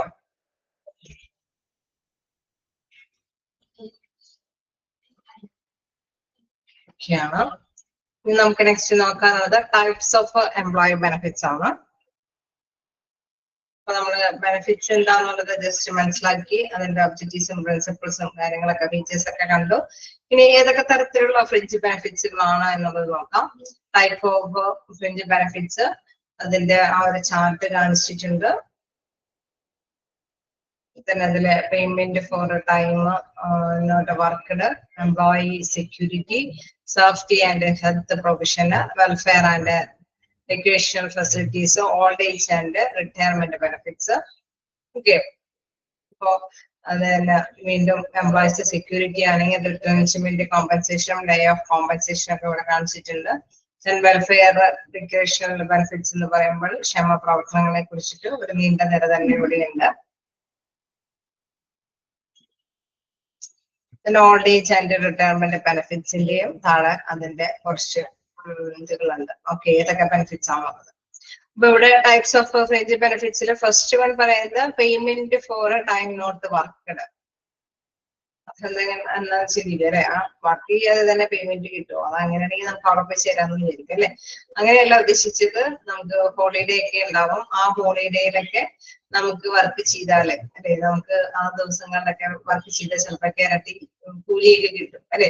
അപ്പൊ അതുമായി ബന്ധപ്പെട്ട കാര്യങ്ങളൊക്കെയാണ്. അപ്പൊ എന്താണ്, ചില സ്ഥാപനങ്ങളിൽ സാലറി മാത്രം ലക്ഷ്യമിട്ടിട്ട് എല്ലാവരും പോണത് അത്തരത്തിൽ മറ്റു പാക്കേജുകളൊക്കെ എങ്ങനെയുണ്ടെന്ന് നോക്കിയിട്ടാണ് അല്ലെ. അപ്പൊ ഈ ഓവർ ടൈം ചെയ്യുമ്പോഴോ അല്ലെങ്കിൽ എന്താ ഈ പറഞ്ഞ ഹോളിഡേയ്സിൽ എന്തെങ്കിലുമൊക്കെ ഡ്യൂട്ടി ചെയ്യുമ്പോഴൊക്കെ നന്നായിട്ട് അതിനനുസരിച്ചുള്ള പേയ്മെന്റ് നല്ല രീതിയിലാണ് എങ്കിൽ അവരവിടേക്ക് പോയി ചെയ്യാനായിട്ട് തയ്യാറാവും. കാരണം സാലറിക്ക് അപ്പുറം ഇത്തരത്തിലുള്ള കാര്യങ്ങൾ കൂടി ഫിനാൻഷ്യലി ഭയങ്കര സൗണ്ട് ഒക്കെ അല്ലെ, വളരെ വീക്ക് ആയിട്ടുള്ള പേഴ്സൺസ് ഒക്കെ ആണ് എങ്കിൽ തീർച്ചയായിട്ടും അവർ ഇത്തരത്തിലുള്ള ജോലി തിരഞ്ഞെടുക്കാനായിരിക്കും കൂടുതലായിട്ട് ശ്രമിക്കുന്നത്. അപ്പൊ അതിൽ നോക്കാം ടൈപ്സ് ഓഫ് ഫ്രിഞ്ച് ബെനിഫിറ്റ്സില് payment for time not worked അല്ലെ. അതിൽ നോക്കുകയാണെങ്കിൽ paid holidays, shift premium, holiday pay and paid vacation. നമുക്ക് ഇതിന്റെ ചാർട്ടിന്റെ കാര്യങ്ങൾ നോക്കാം. ഇവിടെ കണ്ടാവും ഓരോന്നിനും കൃത്യമായിട്ട് തന്നെ അതിന്റെ താഴേക്കുള്ള കാര്യങ്ങളൊക്കെ നിങ്ങൾക്ക് പഠിക്കാനുണ്ട് ഓരോ പോയിന്റ്സിനാണെങ്കിലും. പക്ഷെ ഇവിടെ നോക്കുമ്പോൾ നമുക്ക് ചാർട്ട് ബേസ് ചെയ്ത് പെട്ടെന്ന് ക്യാച്ച് ചെയ്യാനായിട്ട് എളുപ്പമാണ് അല്ലെ. കാരണം ചോദ്യങ്ങളാണെങ്കിലും പൊതുവെ എന്താണ് ഇത് ബേസ് ചെയ്തിട്ടൊക്കെ ചോദിക്കാറുണ്ട്. എന്താണ് അതിൽ പെടുന്നത് അല്ലെ, payment for time not worked, അതിൽ ഏതൊക്കെ രീതിയിലുള്ള കാര്യങ്ങൾ ഫ്രിഞ്ച് ബെനിഫിറ്റ്സുകളുണ്ട്. പെയ്ഡ് ഹോളിഡേയ്സ് ഉണ്ട്, ഷിഫ്റ്റ് പ്രീമിയം ഉണ്ട്, ഹോളിഡേ പേ ഉണ്ട്, പെയ്ഡ് വെക്കേഷൻ ഉണ്ട്. ഓക്കെ, അപ്പൊ ആ രീതിയിലൊക്കെയാണ് അതിന്റെ ഫ്രിഞ്ച് ബെനിഫിറ്റ്സുകൾ ലഭ്യമാക്കുന്നത്. അപ്പൊ നെക്സ്റ്റ് നോക്കുകയാണെങ്കിൽ എംപ്ലോയീസ് സെക്യൂരിറ്റി, അതായത് തൊഴില് അല്ലെ. തൊഴിൽ എന്ന് പറയുമ്പോൾ നമ്മള് ഒരു സുപ്രഭാതത്തിൽ ഒരു തൊഴിലൊക്കെ കുറെ കഷ്ടപ്പെട്ട് നമ്മൾ തൊഴിൽ കണ്ടുപിടിച്ചിട്ട് ഒരു സുപ്രഭാതത്തിൽ പെട്ടെന്ന് തൊഴിൽ നഷ്ടപ്പെടുക എന്ന് പറഞ്ഞു കഴിഞ്ഞാൽ നമുക്കത് ഭയങ്കര ബുദ്ധിമുട്ടല്ലേ, ആണോ? ചിലപ്പോ കമ്പനി നഷ്ടത്തിലാവുമ്പോഴോ അല്ലെങ്കിൽ കമ്പനിയുടെ ചില സീസൺ ബേസ് ചെയ്തിട്ടൊക്കെ ഓക്കെ പോണതായിരിക്കും. കമ്പനി കുറച്ച് പേരെ പിരിച്ചുവിടുന്നതായിരിക്കും. പക്ഷെ പെട്ടെന്ന് പിരിച്ചു വിട്ട് കഴിഞ്ഞാൽ അതും ബുദ്ധിമുട്ടാണ് അല്ലെ. അപ്പൊ അങ്ങനെയുള്ള സന്ദർഭങ്ങളിലൊക്കെ ചില ചില ആനുകൂല്യങ്ങളൊക്കെ ലഭ്യമാക്കിയതിനു ശേഷം മാത്രമാണ് അത്തരത്തിലുള്ള കാര്യങ്ങൾക്കൊക്കെ തയ്യാറാവുള്ളൂ. അപ്പൊ തീർച്ചയായിട്ടും ഒരു ഒരു ജോലി അന്വേഷിക്കുന്ന ഒരു കാൻഡിഡേറ്റ്സ് ആണെങ്കിൽ തീർച്ചയായിട്ടും ഇത്തരത്തിലുള്ള കാര്യം പെട്ടെന്ന് തന്നെ ജോലിയിൽ നിന്ന് പിരിഞ്ഞു പോകേണ്ടി വന്നു കഴിഞ്ഞാൽ, പ്രത്യേകിച്ച് അത്തരത്തിലുള്ള ഒരു ജോലിയാണ് തെരഞ്ഞെടുക്കണമെങ്കിൽ, ഒരു സീസണൽ ആയിട്ടുള്ള ജോലിയൊക്കെയാണ് തെരഞ്ഞെടുക്കണമെങ്കിൽ ഓരോ സീസൺ കഴിയുമ്പോഴും ആ ജോലി നഷ്ടപ്പെട്ടാൽ പിന്നെ നമുക്ക് എങ്ങനെ കഴിയാൻ പറ്റും അല്ലേ എന്നതിനെ കുറിച്ചിട്ടുള്ള ഒരു ചിന്തയുണ്ടാവും. അപ്പൊ ആ ടൈമിലൊക്കെ ചിലപ്പോൾ എന്തെങ്കിലുമൊക്കെ പാക്കേജുകൾ വരെ തരും അല്ലെ, ഓഫറുകളൊക്കെ തരും. വീണ്ടും അടുത്ത സീസൺ ആകുമ്പോൾ അവർക്ക് ജോലി പ്രവേശിച്ച് ആ ജോലിയുടേതായിട്ടുള്ള ആനുകൂല്യങ്ങൾ നേടാവുന്നതാണ്. അപ്പൊ അത്തരത്തിലുള്ള ഒരു കാര്യങ്ങളെ കുറിച്ച് അല്ലെ, റിട്രെഞ്ച്മെന്റ് കോമ്പൻസേഷനും ലേ ഓഫ് കോമ്പൻസേഷനൊക്കെ കുറിച്ചിട്ടുള്ള കാര്യമാണ്.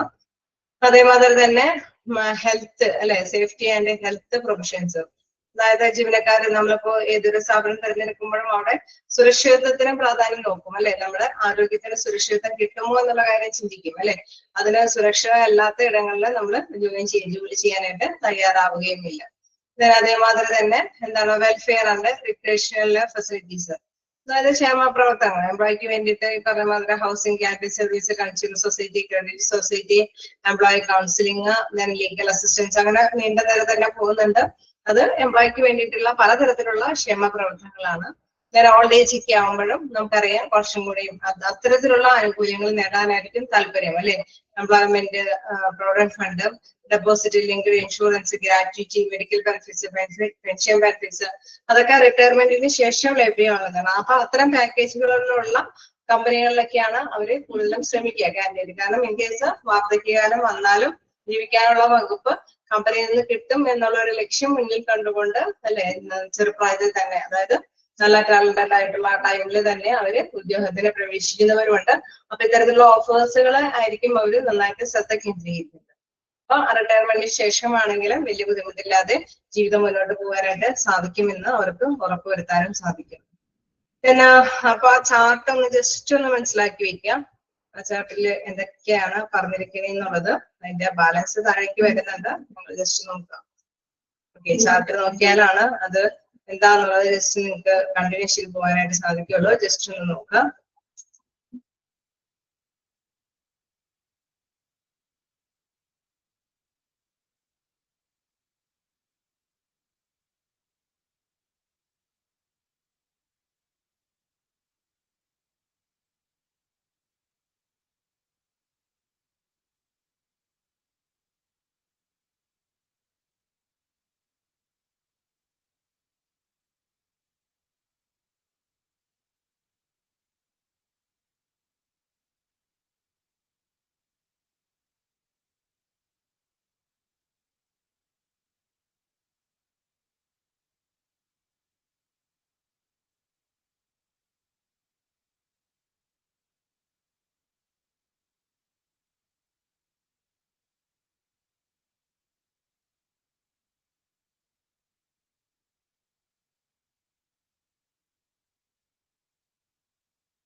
ഓക്കെ അല്ലേ?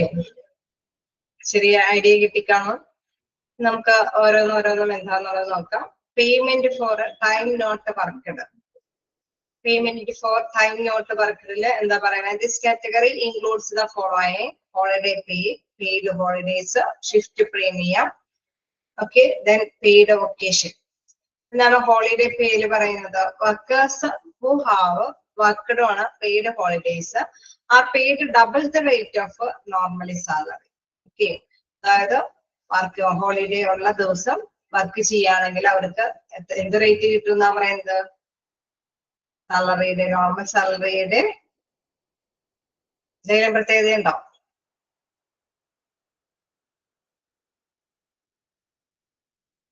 വായിച്ചു നോക്കിയെങ്കിൽ പെട്ടെന്ന് അറിയാൻ പറ്റും. Who have worked on paid double rate അല്ലെ, ഡബിൾ റേറ്റ് കിട്ടും. അപ്പൊ അവർക്ക് ആ രീതിയിൽ തന്നെ ഹോളിഡേ പേയില് അവിടെ വർക്ക് ചെയ്യാനായിട്ട് താല്പര്യം ഉണ്ടാവും അല്ലെ. അവര് തീർച്ചയായിട്ടും എന്താണ് ഡബിൾ റേറ്റ് കിട്ടും. ഒരു ദിവസം നമ്മൾ വർക്ക് ചെയ്യുന്ന അതേമാതിരി തന്നെയാണ് ഈ ഹോളിഡേയിലും വർക്ക് ചെയ്യുന്നത്. പക്ഷെ ഹോളിഡേയിൽ വർക്ക് ചെയ്യുമ്പോൾ ഡബിൾ റേറ്റ് കിട്ടാനായിട്ടുള്ള സാധ്യതകൾ. അപ്പൊ അത്തരത്തിലുള്ള ഓഫറുകൾ പ്രദാനം ചെയ്യുന്നു. Then paid holidays. The Factory Section 1948 specifies that an adult worker shall have a weekly paid holiday, most probably on Sunday. നമുക്കറിയാം നമ്മുടെ രാജ്യത്താണെങ്കിലും അങ്ങനെ തന്നെയാണ് അല്ലെ. വീക്കിലി ഒരു ദിവസം എന്താണ് വർക്കിംഗ് ഡേ സൺഡേ എന്ന് പറയുന്നത് ഹോളിഡേ ആയിട്ടാണ് നമുക്ക് ലഭ്യമാകുന്നത്. അത് ഫാക്ടറീസ് ആക്ട് 1948 വന്നിരിക്കുന്ന ആക്ടിന്റെ പ്രകാരമാണ് അത് ലഭ്യമാകുന്നത്. Worker who is deprived of weekly holidays is eligible for the number of days equal to the number of holidays he is deprived of in the same month. ഒരു മാസത്തില് നമുക്ക് ഇതേമാതിരി തന്നെ എന്തെങ്കിലും അല്ലെ വീക്കിലി ഒരു ദിവസം എടുക്കുന്ന നഷ്ടപ്പെടുന്നുണ്ടെങ്കിൽ ഹോളിഡേസ് നഷ്ടപ്പെടുന്നുണ്ടെങ്കിൽ it's eligible for number of days equal to the number of holidays in deprived of same month. ആ മന്തിൽ തന്നെ അവർക്ക് അതിനനുസരിച്ചിട്ടുള്ള ഇത് എടുക്കാവുന്നതാണ്. നമ്മള് ചിലപ്പോ ഒക്കെ എന്താണ് ഹോസ്റ്റലിലൊക്കെ നിന്ന് ജീവനക്കാരൊക്കെ ജോലി ചെയ്യുന്നവരൊക്കെ ഉണ്ടെങ്കിൽ എന്താണ് അവര് ഈ ഹോളിഡേയ്സിലൊക്കെ വർക്ക് ചെയ്യും. അങ്ങനെ എന്താണ് മന്തിന്റെ അവസാനത്തിലായിരിക്കും ഈ ഹോളിഡേയ്സ് ഒക്കെ ഒന്നിച്ച് എൻജോയ് ചെയ്യാനായിട്ട് എടുക്കുന്നത് അല്ലെ. അപ്പൊ അത് മന്ത്ലി ഇട്ടാലും പ്രശ്നമില്ല. ആ രീതിയിൽ ബെനിഫിഷ്യൽ പാക്കേജ് അറേഞ്ച് ചെയ്യുന്നു. Some organisation given 2 paid holidays in a week. ചില ഓർഗനൈസേഷനിലാണെങ്കിൽ 2 ദിവസം എന്താണ് പെയ്ഡ് ഹോളിഡേയ്സ് ആയിട്ടാണ് കൈകാര്യം ചെയ്യുന്നത്. ചിലപ്പോൾ സാറ്റർഡേ സൺഡേയും പെയ്ഡ് ഹോളിഡേയ്സ് ആയിട്ടായിരിക്കും അവര് കൈകാര്യം ചെയ്യുന്നത്. ക്ലിയർ ആണോ?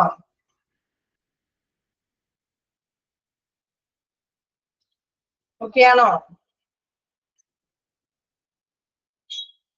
നെക്സ്റ്റ് നോക്കുകയാണെങ്കിൽ ഷിഫ്റ്റ് പ്രീമിയം ആണ്. എന്താണ് ഷിഫ്റ്റ് പ്രീമിയത്തിൽ പറയുന്നത്? Organisation working in the second and third shifts compensated by paying a premium to the workers who have worked for the odd hours shift. രണ്ടാമത്തെയും മൂന്നാമത്തെയും ടൈമിലൊക്കെ ജോലി ചെയ്യുന്ന സ്ഥാപനത്തിന് അല്ലെ അങ്ങനെ ഉള്ള ഷിഫ്റ്റിൽ ഡ്യൂട്ടി ചെയ്യുന്നവരും ഉണ്ടാവും അല്ലെ. അപ്പൊ അവര് എന്താണ് മണിക്കൂർ ഷിഫ്റ്റ് ജോലി ചെയ്യുന്നത് അനുസരിച്ചിട്ട് തന്നെ അവർക്ക് എന്താണ് ഓരോ അവേഴ്സ് കൈകാര്യം ചെയ്യാനായിട്ടുള്ള അവസരങ്ങൾ കൊടുക്കുന്നത്. കാരണം അവരെന്താണ് ഓരോ മണിക്കൂറിനാണ് അവിടെ പ്രാധാന്യം കൊടുത്തിട്ടുള്ളത്. ആ രീതിയിലാണ് അവരുടെ ജോലിയുടെ ഒരു ബെനിഫിഷ്യൽ ആയിട്ടുള്ള കാര്യങ്ങൾ നേടുന്നത്. അപ്പൊ അവിടെ തേർഡും ഷിഫ്റ്റും അല്ലെ സെക്കൻഡ് ആൻഡ് തേർഡ് ഷിഫ്റ്റ് കൈകാര്യം ചെയ്യുന്ന വ്യക്തികൾക്കുണ്ടെങ്കിൽ അവർക്ക് അതിനനുസരിച്ചുള്ള കോമ്പൻസേഷൻ അവർക്ക് ലഭ്യമാക്കി കൊടുക്കുന്നതാണ്. അതാണ് ഓഡ് അവേഴ്സ് ഷിഫ്റ്റ് എന്ന് പറയുന്നത്. Who have worked for odd hours shift.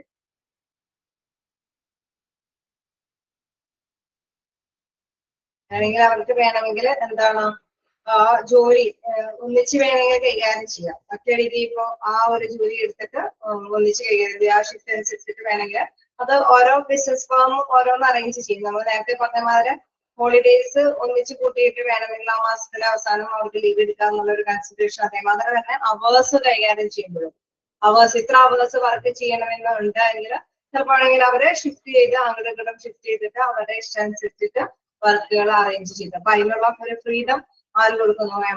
എംപ്ലോയിക്ക് വേണ്ടിയിട്ട് ലഭ്യമാക്കി കൊടുക്കും. ഓക്കെ, ക്ലിയറായോ? ഐഡിയകൾ കിട്ടുന്നുണ്ടോ? പിന്നെ ഇതേമാതിരി തന്നെയാണ് പെയ്ഡ് വെക്കേഷൻ പറയുന്നത്. അതായത് workers who have worked for 40 days in a calendar year in the mining, manufacturing and plantation sectors are entitled for a paid vacation at the rate of 1 day for every 20 days worked in the case of adult workers and at the rate of 1 day for every 15 days worked in the case of minors. അതായത് ഇവിടെ പ്രധാനമായിട്ട് നമുക്കറിയാം ഒരു വർഷമാണെങ്കിൽ 240 ഡേയ്സിനെ ആണ് working hours ആയിട്ട് consider ചെയ്യുന്നത്, days ആയിട്ട് consider ചെയ്യുന്നത്. പിന്നെ അതേപോലെ തന്നെ ഗണ്ണ അല്ലെങ്കിൽ നിർമ്മാണ തോട്ട തൊഴിലാളികളൊക്കെ ആണെങ്കിൽ അല്ലെ അവിടെ ഒരു കലണ്ടർ വർഷത്തില് നമ്മൾ പറയുന്നത് എന്താ ഇത്രയും വർഷമാണ് ഇത്രയും ദിവസമാണ് ജോലി ചെയ്യേണ്ടത്.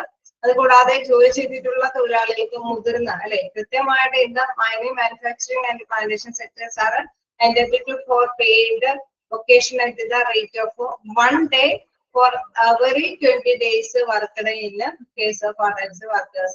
അല്ലെ അവിടെ കൃത്യമായിട്ട് പറയുന്നത് ഒരു ദിവസത്തേക്ക് അവധി കൊടുക്കുന്നത് അല്ലെ. ഇങ്ങനെ 20 ദിവസം വർക്ക് ചെയ്ത് കഴിഞ്ഞാൽ ഒരു ദിവസം അവർക്ക് അവധി കൊടുക്കുന്നു. അതേപോലെ തന്നെ കുറച്ചും കൂടി അല്ലെ in case of adult workers and the rate of 1 day for every 15 days worked in case of minors. Minors ആണെങ്കിൽ 15 ദിവസം വർക്ക് ചെയ്ത് കഴിയുമ്പോൾ ഒരു ദിവസം അവധി അവർക്ക് ലഭ്യമാക്കി കൊടുക്കും.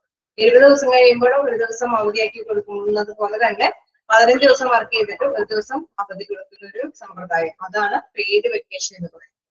പിന്നെ ഒരു ഇയറിൽ 240 ഡേയ്സ് വർക്ക് ചെയ്യണമെങ്കിൽ. ക്ലിയർ ആണോ? വായിച്ചു നോക്കാം. കുറച്ച് ഈ ഒരു ഭാഗം ഒരു ഇച്ചിരി ബുദ്ധിമുട്ടാണ്, അതുകൊണ്ടാണ് ഞാൻ നിർത്തി എടുക്കുന്നത്. വായിച്ചു പോകാം. 4 കാര്യങ്ങളാണ് ഇതിൽ വന്നിരിക്കുന്നത്. Holiday pay, paid holidays, shift premium and paid vacation.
Okay, അതുപോലെ നമുക്ക് സെക്യൂരിറ്റിയും കൂടി ഒന്ന് നോക്കാം.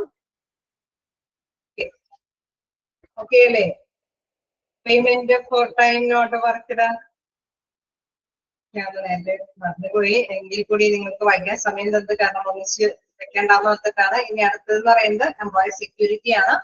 Feeling of any type of security disturb the peace of mind and satisfaction of any individual. Okay, നമുക്കറിയാം ഏതൊരു ഇൻഡിവിജ്വലിനാണെങ്കിലും ഭയങ്കര ഡിസ്റ്റർബ് ആണ് അല്ലെ, ഒരു മനസ്സമാധാനം കേൾക്കുന്ന ഒരു കാര്യമാണ്. ജോലിയില് ഇൻസെക്യൂരിറ്റി അല്ലെ, സുരക്ഷയില്ല എന്ന് പറയുന്ന ഒരു മനസ്സമാധാനം കിട്ടുന്ന ഒരു കാര്യമാണ്.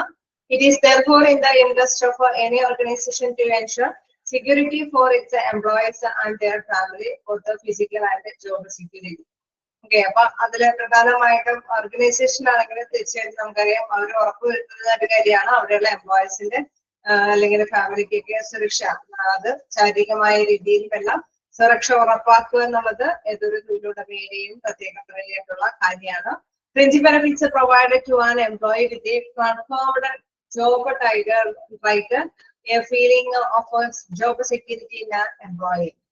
Fringe benefits നമുക്കറിയാം ഇത്തരത്തിലുള്ള ജോബ് സെക്യൂരിറ്റി പ്രൊവൈഡ് ചെയ്യുന്ന ഒരു പ്രധാനപ്പെട്ട റോൾ വഹിക്കുന്നുണ്ട്. കാരണം നോക്കാൻ താഴെയുണ്ട് അതിന്റെ കാര്യങ്ങൾ. Also A conferred job means the employee has a long-term source of income which gives a feeling of a secured life.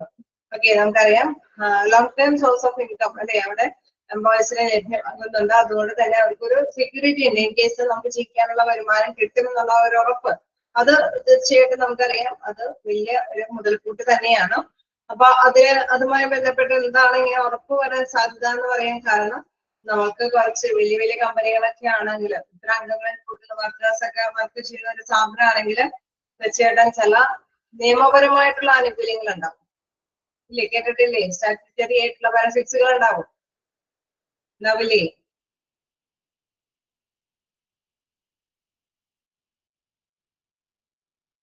ആവോ? അങ്ങനത്തെ ബെനിഫിറ്റ്സുകൾ കേട്ടിട്ടുണ്ടോ?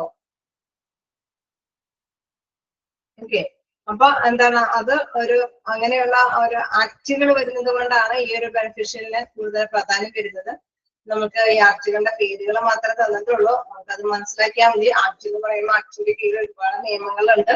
അപ്പൊ ജസ്റ്റ് ഒന്ന് മനസ്സിലാക്കാം. എന്താണ് there are provision in India laws which provides income security to employees such as payment of wages act 1936, minimum wages act 1948 and the Panchayat bonus act 1965, then the industrial dispute act 1947 provide for the payment of a compensation in case of a layoff and a retrenchment as follows. Okay, അതില് പ്രധാനമായിട്ട് നമുക്കറിയുന്നത് first എന്ന് പറയുന്നത് എന്താണ്, payment of wages act 1936 ആണ്. ഇപ്പൊ ഓരോ ആക്ടുകളിലൂടെ പറഞ്ഞിട്ടുണ്ട്. ഈ ആക്ടിന്റെ പ്രത്യേകത, ഈ ആക്ട് അനുസരിച്ചിട്ട് ഉള്ള നിയമങ്ങള് അത് തീർച്ചയായിട്ടും ഫോളോ ചെയ്യേണ്ടതാണ്.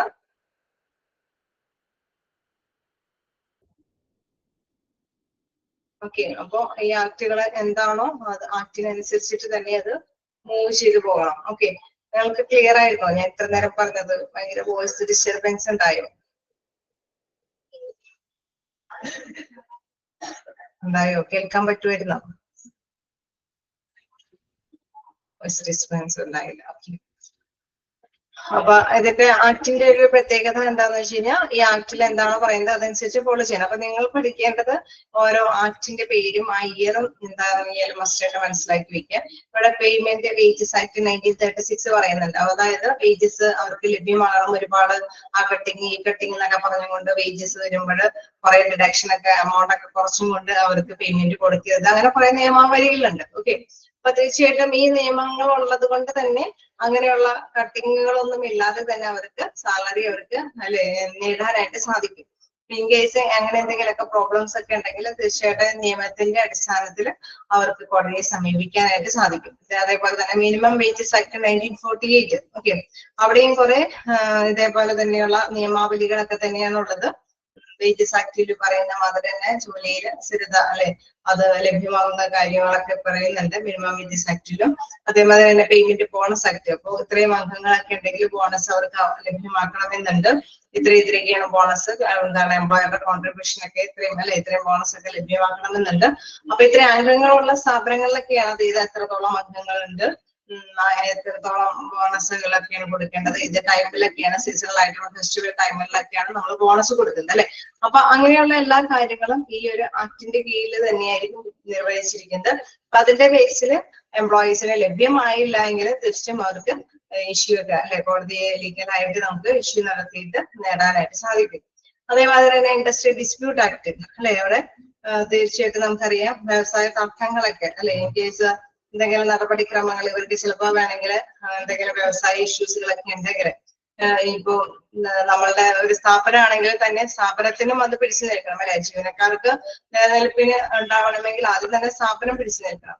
അപ്പൊ എന്തെങ്കിലും ഈ ഇതേമാതിരി തന്നെയുള്ള സെയിം ആയിട്ടുള്ള എന്തെങ്കിലും ഇൻഡസ്ട്രിയിൽ വന്ന് എന്തെങ്കിലും പ്രോബ്ലംസ് ഒക്കെ ഉണ്ടെങ്കിൽ നമുക്കറിയാം അതിന് തർക്കങ്ങൾ കണ്ടെത്തുക എന്നുള്ളതാണ് ഇൻഡസ്ട്രി ഡിസ്പ്യൂട്ട് ആക്ടിന്റെ കീഴിൽ വരുന്നത് 1947. Okay, provides for the payment of compensation in case of a layoff and retrenchment as follows. അതായത് ഇൻ കേസ് തൊഴിലാളികളെ പിരിച്ചുവിടേണ്ട ഒരു സാഹചര്യങ്ങൾ ഉണ്ടായാൽ അവർക്കും എന്താണ് ഇൻ കേസ് ഞാൻ നേരത്തെ പറഞ്ഞ പോലെ സീസണൽ ആയിട്ടുള്ള ഒരു ടൈമിലാണ് ജോലി ഓഫർ ചെയ്യുന്നുണ്ടെങ്കിൽ അത് കഴിഞ്ഞിട്ടുള്ള ഒരു സമയമുണ്ട് അല്ലെ. അപ്പോഴും അവർക്ക് ജീവിതത്തിന് മുന്നോട്ട് പോകണം അല്ലെ. അപ്പൊ അവർക്ക് ഒരു ചെറിയ രീതിയിലുള്ള ബെനിഫിഷ്യൽ പാക്കേജുകളൊക്കെ അവൈലബിൾ ആകും. എങ്കിൽ മാത്രമാണ് നെക്സ്റ്റ് ഇയറിൽ അവർക്ക് ജോലിക്ക് തുടരാനായിട്ട് സാധിക്കുള്ളൂ. കാരണം അത്രയും നാളും അവരുടെ ജീവിതത്തിൽ എന്താണ് എന്തെങ്കിലും ഒരു ബെനിഫിഷ്യൽ വേണം അല്ലെ. അപ്പൊ അതിനനുസരിച്ചിട്ട് ചിലപ്പോൾ വേണമെങ്കിൽ യൂണിയൻ നേതാക്കളൊക്കെ ബാർഗെയിൻ ചെയ്തിട്ടായിരിക്കും ഇത്തരത്തിലുള്ള ബെനിഫിഷ്യൽ പാക്കേജുകളൊക്കെ അവർക്ക് ലഭ്യമാക്കി കൊടുക്കുന്നത്. അപ്പൊ അത്തരത്തില് ലേ ഓഫ് റീട്രെൻച്ച്മെന്റ് കാര്യങ്ങളെ കുറിച്ചിട്ടും അതും ഈ ഒരു ഇതില് പ്രധാനമായിട്ടും എംപ്ലോയീസ് സെക്യൂരിറ്റിന് ഉറപ്പ് നൽകുന്ന കാര്യങ്ങളൊക്കെ തന്നെയാണ്. ഓക്കെ, അതിനെ കുറിച്ചിട്ട് ഇവിടെ പ്രതിപാദിക്കുന്നുണ്ട്. ഓക്കെ, നിങ്ങൾ അത് ലേ ഓഫും റീട്രെൻച്ച്മെന്റ് നമുക്ക് നെക്സ്റ്റ് ക്ലാസ്സിൽ എടുക്കാം. കാരണം എന്തായാലും ഫിനിഷ് ചെയ്യാൻ പറ്റില്ല. ഓക്കെ, എനിവേ ഇതുവരെയുള്ള ഇതില് നിങ്ങൾ കൂടുതലായിട്ട് ഡീറ്റെയിൽ ആയിട്ടൊന്നും പഠിക്കാനായിട്ട് ശ്രമിക്കേണ്ട. ജസ്റ്റ് ആ ഒരു ഇയറും പേരുകളും ഓർത്ത് വെച്ചേക്കാം. ഓക്കെ, ലേ ഓഫ് കോമ്പൻസേഷനും റിട്രെൻച്ച്മെന്റും നെക്സ്റ്റ് ക്ലാസ്സിൽ നമുക്ക് ഡിസ്കസ് ചെയ്യാം. ഓക്കെ, അപ്പൊ ഇതുവരെ എടുത്തത് ഒന്ന് വായിച്ചു നോക്കാം. എന്തെങ്കിലും ഡൗട്ട് ഉണ്ടെങ്കിൽ ചോദിക്കാം. അൺമ്യൂട്ട് ആക്കിയിട്ടുണ്ട്. ഇന്ന് നമ്മൾ എടുത്തത് എന്താണ്, ഒബ്ജക്റ്റീവ്സ് എടുത്തു, പ്രിൻസിപ്പിൾസ് എടുത്തു, ടൈപ്സ് ഓഫ് എംപ്ലോയീസ് ബെനിഫിറ്റ്സിന്റെ സ്റ്റാർട്ടിങ് അല്ലെ. ആദ്യത്തെ 1-2 സ്റ്റാർട്ട് ചെയ്ത് വെച്ചത്. ഓക്കെ, നിങ്ങൾക്ക് വായിക്കാനുള്ള സമയം തരുമ്പോൾ എന്തെങ്കിലും ഡൗട്ടുകൾ ഉണ്ടെങ്കിൽ ചോദിച്ചു പോകാനായിട്ട് തന്നെ ശ്രമിക്കുക കേട്ടോ. ഓക്കെ, ക്ലിയർ ആണോ?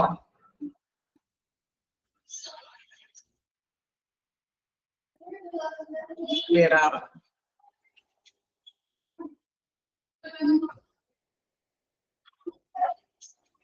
എവിടെയെങ്കിലും ഡൗട്ട് ഉണ്ടോ? എല്ലാം ക്ലിയർ ആണ്.